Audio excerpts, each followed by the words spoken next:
I feel like I'm getting a lot better education. So yeah, I think the online learning is an equalizer. Job Insights, a podcast to help you carve out your career pathway and enhance the opportunities for gainful employment.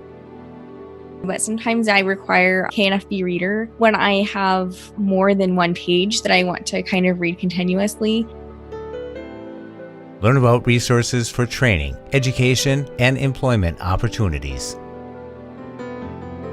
Blackboard. That is a learning management system, and a lot of universities are using them as well for classes. So this particular app is available on Android, iOS, and PC and Mac, of course.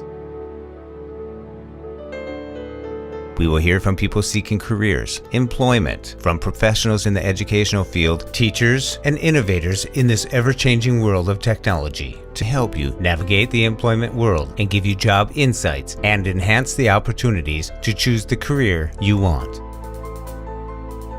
Pokido sounds good, and I actually at that time asked my son, and it was actually a play on Scooby-Doo. And you can find the Job Insights podcast on blindabilities.com, part of the Blind Abilities Network, with hosts Serina, Gilbert, and myself, Jeff Thompson.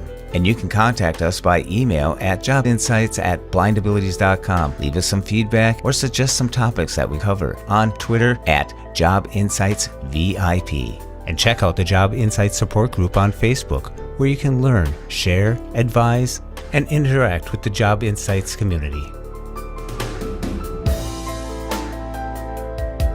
Lyft also released an update to their service dog policy saying that an allergy or a fear of animals is not a valid reason to not pick up an individual with a service animal. But hey, it's a good learning tool because it's just repetitious and pretty soon it just starts coming to you. Mm-hmm. So I dug right in. When I saw they had flashcards, I went, wow. And now please welcome Serina, Gilbert, and Jeff Thompson with Job Insights.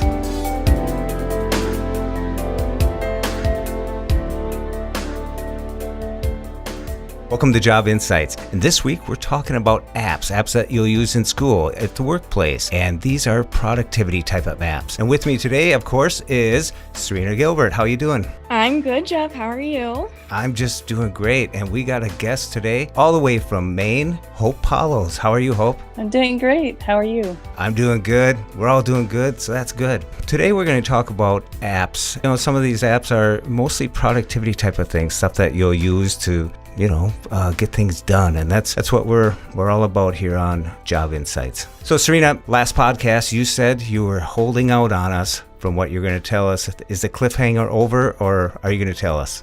We've got a little bit of a wait because we have to talk to Hope first. We have a guest. How about you, Hope? What do you got? I certainly don't have a cliffhanger. We set her up there, Jeff. Yeah, you did.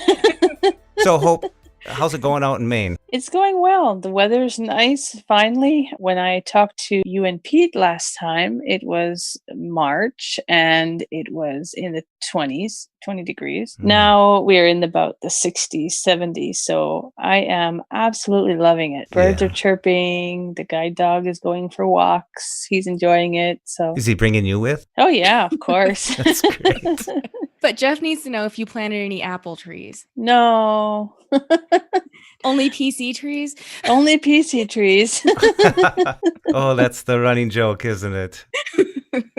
So when it comes to productivity type of apps, Hope, what did you bring to the show today? Sure. So I have a couple of them. I don't use this particular one very much right now because I do work for Apple, and Apple has me on a strict schedule. So I don't need this particular one. But for people who are freelancing, the name of the app is called Hours Tracker. It's a free app. And basically, it allows you to track your hours, of course, hence the name. But it also allows you to track your earnings. And it will deduct the taxes as well. So it will tell you how much it's deducting for taxes. So it's great for individuals who are freelancing. The second app that I have brought to the show is Blackboard. That is a learning management system. And a lot of universities are using them as well for classes. So this particular app is available on Android, iOS, and PC and Mac, of course. This will allow you to do your classes online, literally anywhere. And actually, a couple of the blindness organizations were working in tandem to get this particular app accessible. It's extremely accessible. There was only one thing that I commented on a couple weeks ago. I sent feedback into the iOS app developers and they fixed it. They're very, very good about fixing issues that people might have. The other app that I brought to the show is Learning Ally. This is an app that will allow you to download books, and it's also good for individuals who are dyslexic and who have low vision, because I believe it will allow you to magnify the print in the actual book so you can read along with the narrator, which is quite helpful. That's more university as well, university type app, productivity app. And of course, the last app would be the Bookshare app, the Read2Go. This allows you, if you have a membership to Bookshare, which I believe most students can get for free, it allows you to read the books on your phone, be it Android or iOS. Now, on the hours tracker, is that what it's called? Hour tracker? Hours tracker, yeah. Hours tracker. So when you're doing the setup, your presets, do you put in your wage and then it just calculates it? And are you able to output that anywhere, or is it just something you read? Absolutely. So this particular program allows you to put in the wage, and it allows you to put in whether or not taxes are withheld. So technically, even if you were, not freelancing, if you working a job as an employee, a W-2, you could use it as well. Basically, it allows you to put in your breaks and your lunches and things like that. And it lets you know when to go on the break and when to go to lunch and when to clock out and when to clock in. Sample job, 0.05H today, 0H, button. Clock out now or long press for extras menu, button. Clock out now, button. Pause now, button. Break now, button. Break now. Sample job, 0H on break, 8:10 a.m., 0.02H, button. End break or long press for extras menu, button. End break. It also will let you know, like you can set a reminder to have it automatically clock in when you get to work. And yes, you can send it to, I think it's a CSV file or CV file, something like that, a database file. And it will put it in an Excel spreadsheet, I think, as well, so that you can show it to your employer. Oh, that's kind of neat. That's pretty cool. Yeah, I like that. Yeah, it's a pretty neat app for sure. Intuit, the makers of QuickBooks and various tax applications, has a program, and it might be part of their bundle, and I believe you can buy it separately. I believe it's called Self-Employed, but that sells on a monthly subscription for $7 to $8 a month. Yeah, this is free, and I'm trying to think if I paid for anything. I think I did, just because I was freelancing at the time and I wanted the more. So it has a light version and it has a full featured version. But even the full featured version it was some really, really, cheap price. A one-time fee. A one-time fee, yeah. Well, that makes perfectly good sense. Economically, I can track that pretty good. Ba-dum-bum. You can download Hours Tracker free from the App Store or the Google Play Store. Hourly's Tracker is free for up to 21 days of time entries. And if you upgrade to the Pro or Professional, you get rid of all the ads, unlimited amount of entries that you can make. The only difference between the Professional and the Personal is you can have unlimited amount of jobs in the Professional. And you can upgrade to the Professional or the Personal in the in-app option. The Professional will run you $9.99 and the Personal will run you $5.99. Once again, a one-time payment. I was really intrigued when I heard about Hours Tracker. I downloaded it to my iPhone and started using it right away. I named a job, I started the time, and when I was completed, I stopped the time. I also had the option to input the time that I wanted it to start or input the time that I wanted to stop. Otherwise, you could do it in real time, and that works out really nice. There's also an option that you can take notes and keep them with that job. I found that the accessibility on Hours Tracker on my iPhone was second to none. All the buttons were labeled, and the intuitiveness was what I expected. For when I started logging the job, putting in the hours, getting out of the job, putting notes in, was just exactly how I expected it would work, and it did work that way. Another small part of the accessibility, it lets you cancel a pop-up or dismiss the pop-up that comes up. And I really like that, because if you've ever had a pop up and not be able to get rid of it, that's not good. So after kicking around Hours Tracker on my iPhone for one job, I personally recommend this for anybody who is self-employed or someone who works on projects and just wants to have better records of the time they spend on their projects and jobs. So on the Blackboard, I haven't experienced Blackboard yet, but I remember going to college and I was at the mercy of every professor that was experimenting by putting stuff on the web and accessing it through a link they give you. And if it was accessible, you got lucky. So Blackboard is a eclectic effort to make it accessible for everyone.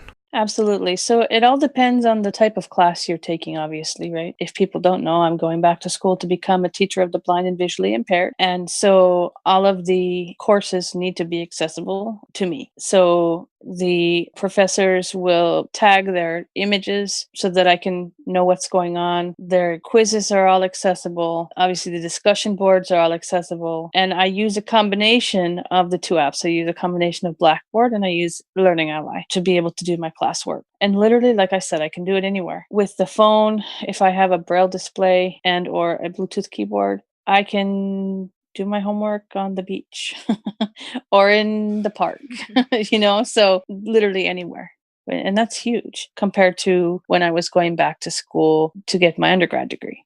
In 2009 was when I graduated. So it's huge. It's a huge step up. Yeah, I remember using Blackboard when I was doing my master's degree, which would have been, probably around the same time as you were doing your undergrad, because I finished in 2010. So I don't know, 2007, 2008, somewhere around there is when I started it. And they used Blackboard for everything. So my program was pretty much 100% online. We didn't have the app back then. We just had the website. But even back then, the website was pretty accessible. I rarely had any difficulties with it. And I was going for rehabilitation counseling. So the professors were a little bit more cognizant of accessible media and documents and things like that. I loved using Blackboard because it was easy to log on to, if I was on a break at work or whatever, or at home trying to get a discussion posted or something like that. Yeah, it is really easy to use, extremely easy to use. Is that why you opt to do your classes online? Not that you're on an island out off the shore of Maine, but...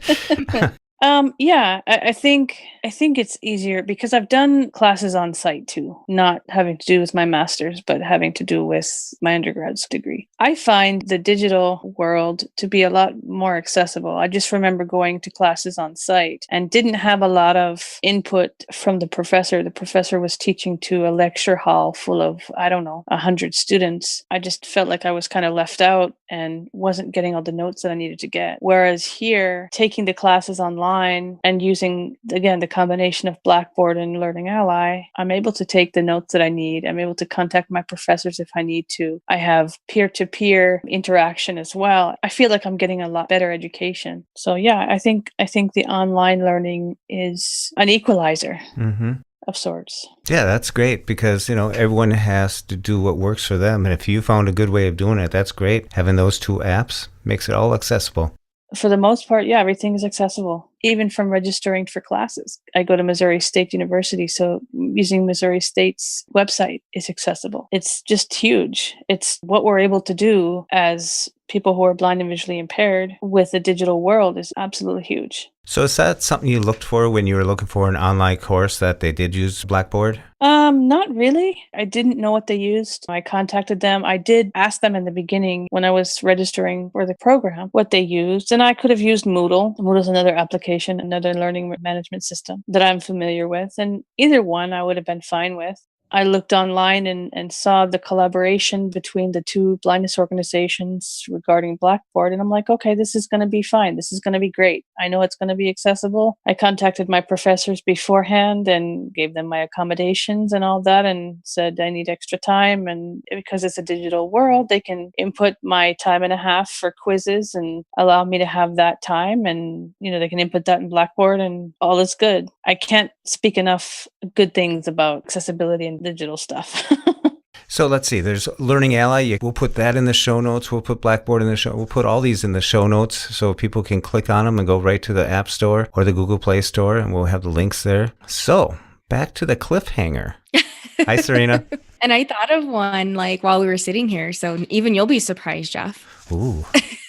My absolute number one favorite app, and I see it all over all the groups like the iPhone and iPad apps and the assistive technology group, all of them, is Seeing AI. I don't think it's any surprise there. That app allows me to be a lot less dependent on a human reader to just go through what's in my mailbox that I get at work. Now I can just kind of, okay, yeah, I need someone to finish reading that to me, or, oh, this is just something that needs to go in the file. It's cut down on how much time I have to spend with somebody sitting at my desk with me going through stuff. And it's free, which is amazing to me because I remember reading, gosh, I think it was like 2 years ago when Microsoft had their hackathon and they had released a video about Seeing AI and they were showing a demo of it. And I was like, well, that's cool, but it'll never come out. And if it does, it'll be super expensive.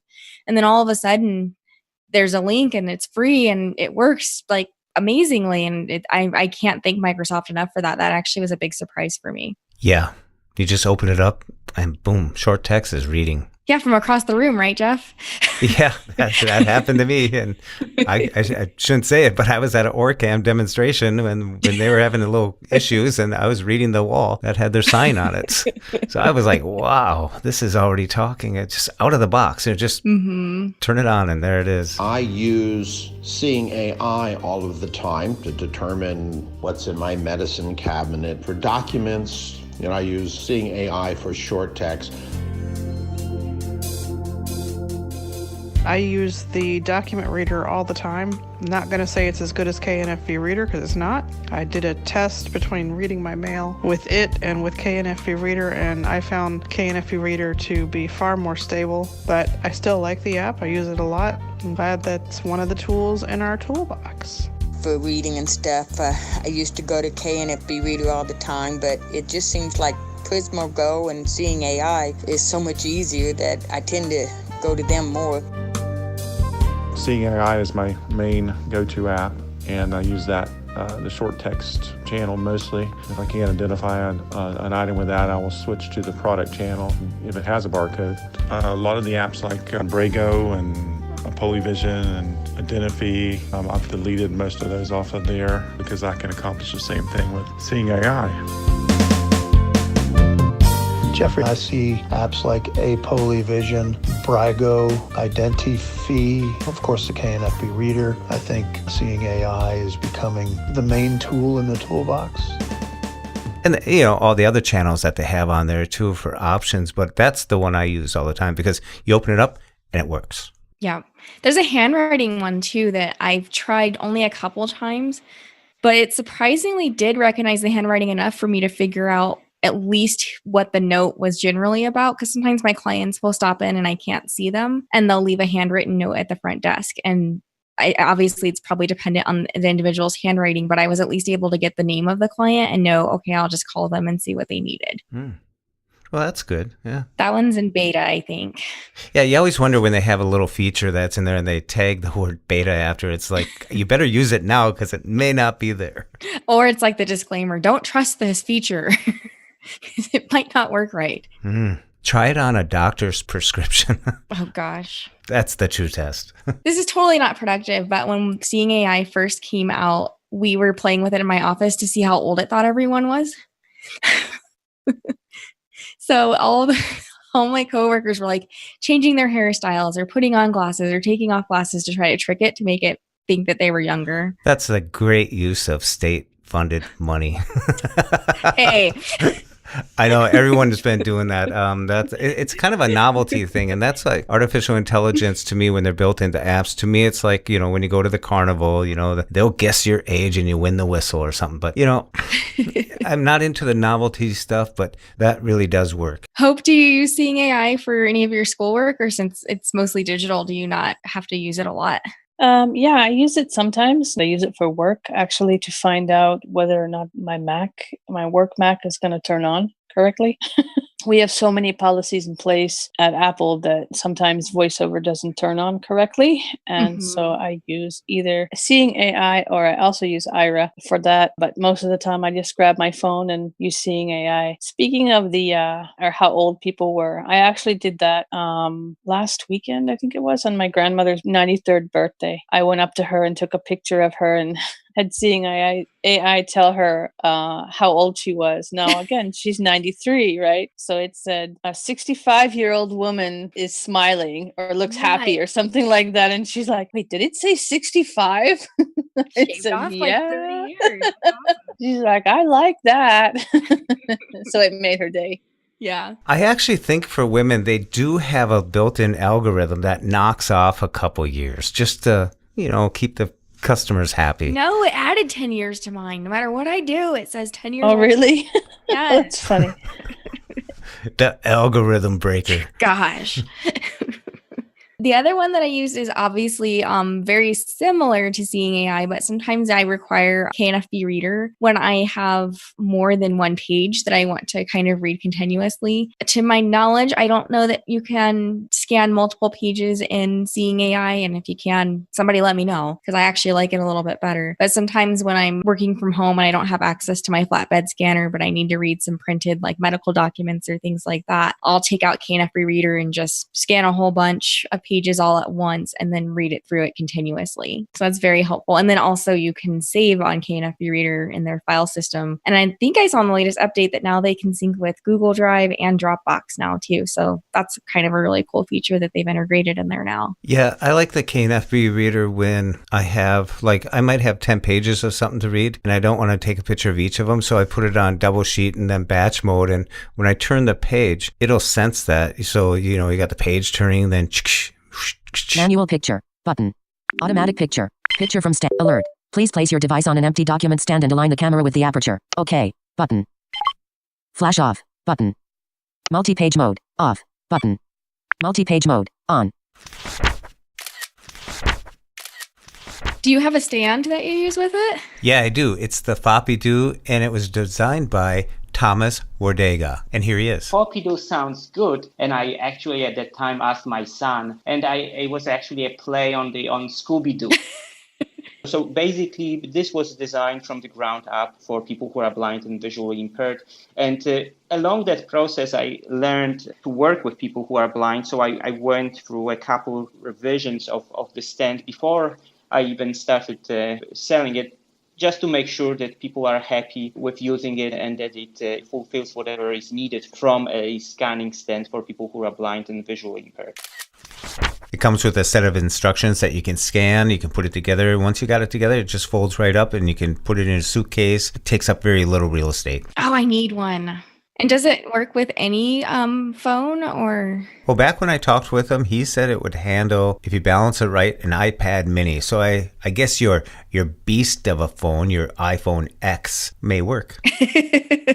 Yeah, and put the link in the show notes because I thought I had somebody looking for one before and they were like $50. I'm like, I'll just hold it up, Having the batch mode on the KNFB reader really makes it a viable product for someone that's in school that may have to be scanning a lot of pages. Oh, I definitely need one of those. Yeah, we'll put the link in the show notes, and I believe he sells it on Amazon. And if you have Amazon Prime, there you go, $10, $12. Prime's getting expensive though. It's like $120 starting this year. I think there's a discount for students. It's half off for students because I had that for a couple of years and then they got smart and realized that I'm not a student anymore because my school let me keep my student email address for years and I don't even think I have it anymore now. Now they make you verify by sending in like a schedule.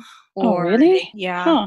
Similar to Apple Music. They do the and same I think thing. Spotify does the same thing too. Yep. They got smart. So we'll have to put the link in there for Amazon Prime half off for students. That's good news. Yeah, that's it. And half off of Apple Music and Spotify too. Those could be productivity apps because if you need music to stay focused. Technically, yeah, exactly. That works. Or books. Yeah. Amazon still sells books. Who orders books anymore? Does anybody use Audible for books? I do not. I've totally looked at it, but every time I've looked at it, I just can't. I think it's $13.99 a month for so many credits, and the amount of credits you get for that amount is equal to downloading one book. And I haven't found that it's better than just using Bard because they usually have, especially if it's a bestseller, what I want anyway. Mm-hmm. And the Bard app is totally accessible too. Yeah, it's a little old school sometimes. It has its glitches, but it can be. Yeah, exactly. But it's something that if you do send in a report and stuff like that, they'll fix it. We can hope for the best, right, Hope? Yeah, exactly. Yeah, sure. I'll write them. I'll give them a good report. There you go. Sure. Well, and it's hard because I think that app's run by the Library of Congress, so it probably takes like an act of Congress just to get a glitch fixed, you know? Oh, good one. I didn't mean it to be all cheesy, but kind of funny. Yeah, it is. It is. It's nice when things work. And, you were talking about seeing AI when you open it up.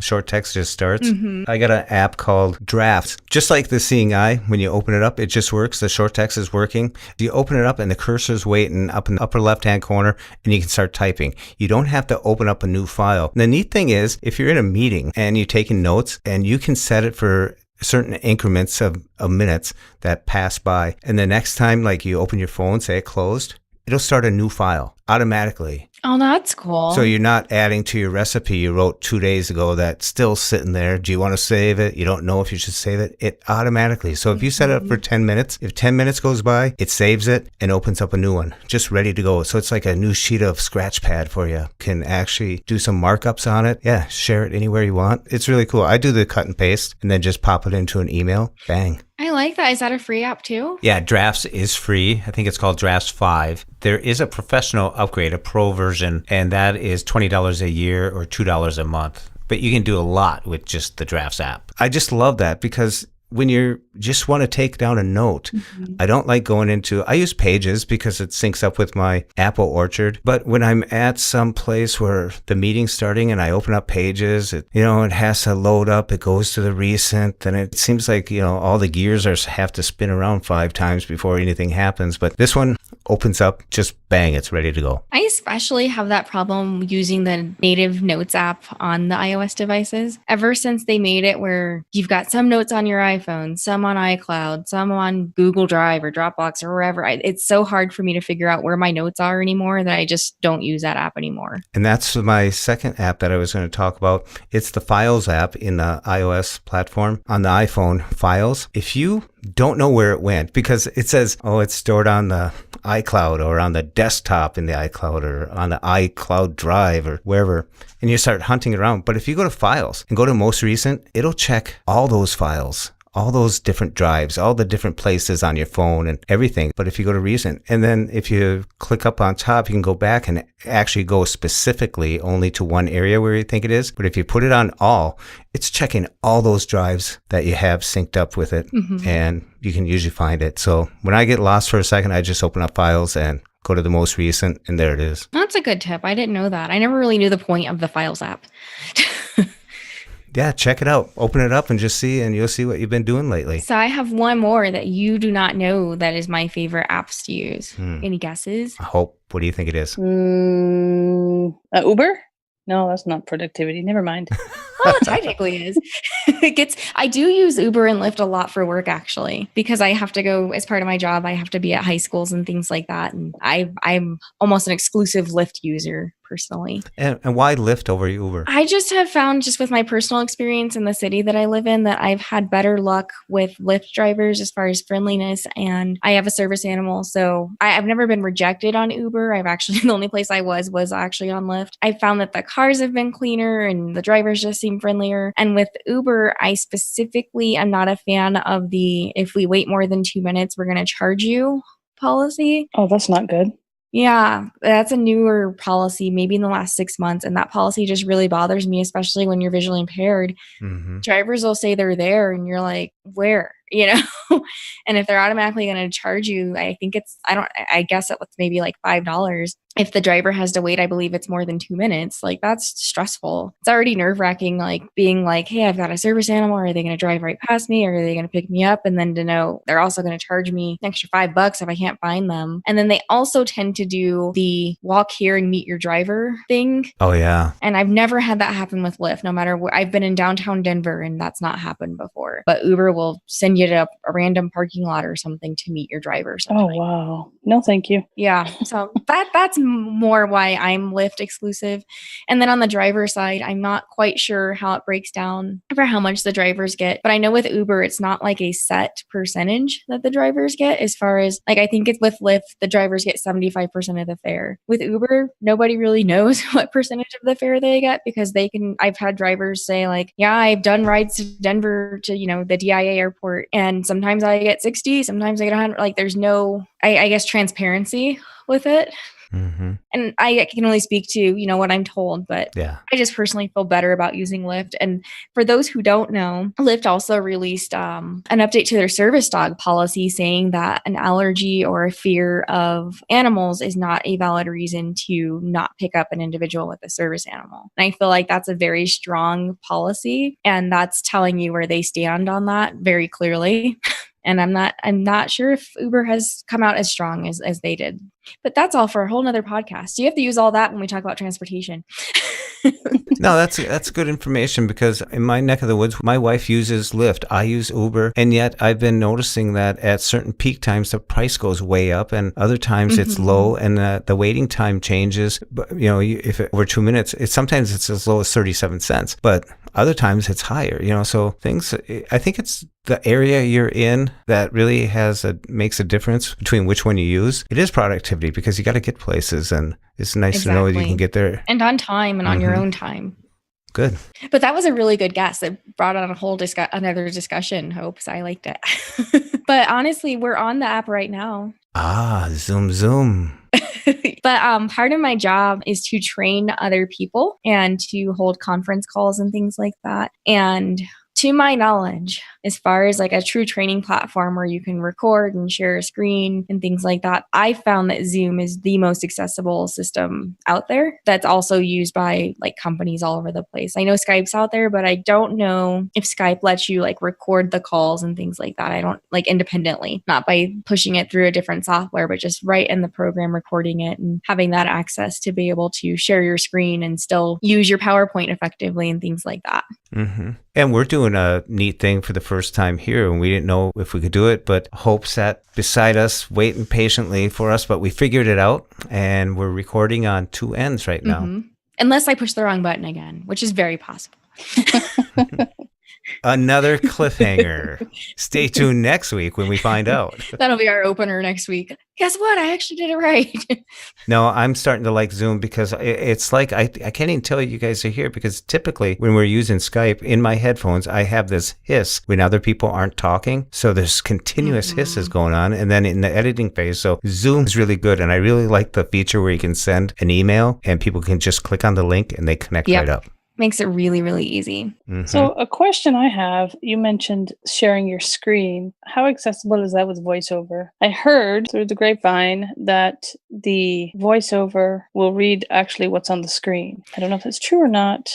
So I haven't had a chance to test that, because at work we don't use any Macs. And then when I'm on a Zoom call and I'm a participant, I'm not usually on my iPhone. Right. So if you are leading the meeting and you're sharing your screen, it's actually pushing through a video of your screen. So it's almost like, just imagine like a webcam watching your screen or whatever. Right. Program So I would assume it's not accessible then. Correct. But, and I don't remember the keystroke, maybe Jeff knows, but I know in the latest major update to the OS on the Macs and iOS, you can have it essentially perform an OCR on the screen, like live with the software on the Mac. But I haven't had a chance to truly test that out, just because I'm not usually on Apple devices when I'm participating. The way that I work around that, because I do have to present to individuals that use screen readers as well sometimes, is I usually will send my PowerPoint out ahead of time so that they can follow along while they're listening to the meeting. But then they also have access to the chat panel and everything else. It's just the visual of the video that they're not quite having access to, but I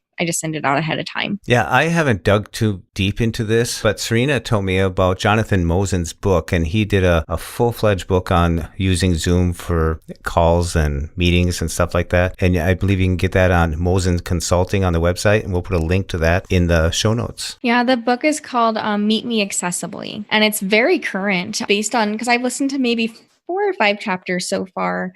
And it sounds like he recorded it maybe in June of 17. And he does a really good job of letting you hear the screen reader and how it interacts with everything, and going through all the different settings and explaining what exactly it is that they all do. Yes, he does. He has quite a few books on Mosen's Consulting. So when you get there, just look around, and he has tutorials on a lot of different topics. He's into the Mac. He's into, not the Mac as much anymore, but he's into the PC, Microsoft. All these plugs, Jeff, you're going to need to get some royalties. Yeah. Hopefully I get the name right and their website right.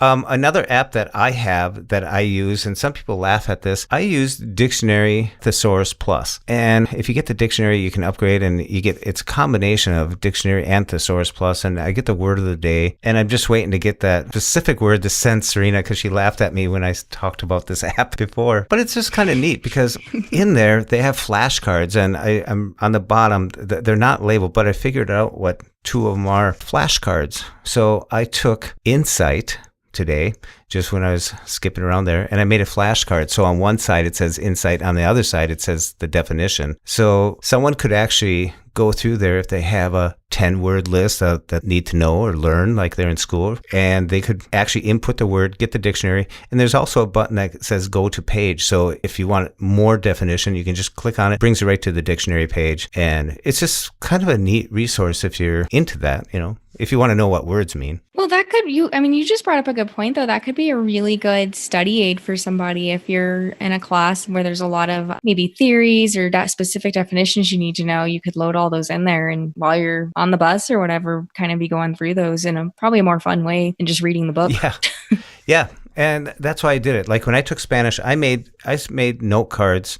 I took these note cards and I brailled on one side, and then on the other side I had some other braille, the translation in English to what it was. So I could just go through, and people were like joking with me, like, oh, flashcards, like it's something for the kids or something. But hey, it's a good learning tool because it's just repetitious, and pretty soon it just starts coming to you. Mm-hmm. So I dug right in. When I saw they had flashcards, I went, wow.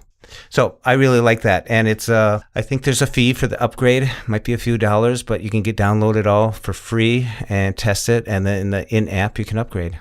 Nice. Well, I think we've got a handful of apps here that, through experience, we've been trying, we've been using and stuff. Some of these apps, if you find them useful, click on the show notes, download them, check them out. And if you have any feedback or suggestions on apps that you want us to do on our next show, give us a jingle. Drop us an email at jobinsights@blindabilities.com, on Twitter at jobinsightsvip, and let us know what you think. What are we talking about next time, John? John? Wow, sorry.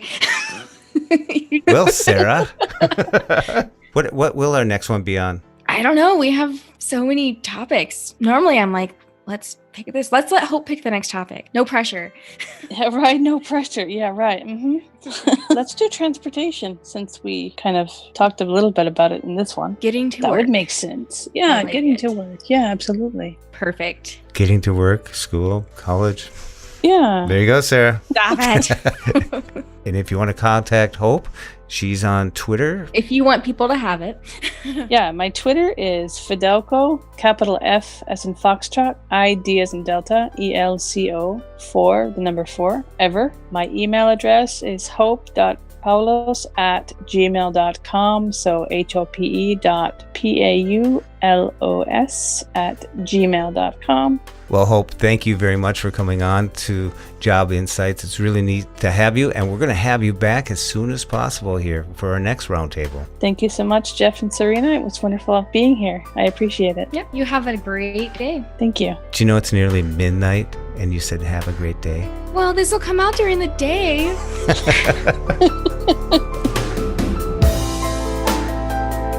It was a real pleasure having Hope Paulos join us on the show today, all the way from Maine. And next week, when we're talking about transportation, all the way from New York, we'll have Joe De Niro. So stay tuned to the next episode of Job Insights.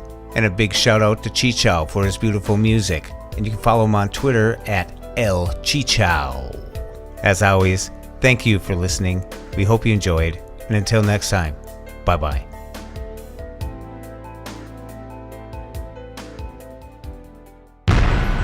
When we share what we see through each other's eyes, we can then begin to bridge the gap between the limited expectations and the realities of blind abilities. The realities of blind abilities. For more podcasts with a blindness perspective, check us out on the web at www.blindabilities.com, on Twitter at blindabilities. Download our app from the App Store, blindabilities, that's 2 words, or send us an email at info@blindabilities.com. Thanks for listening.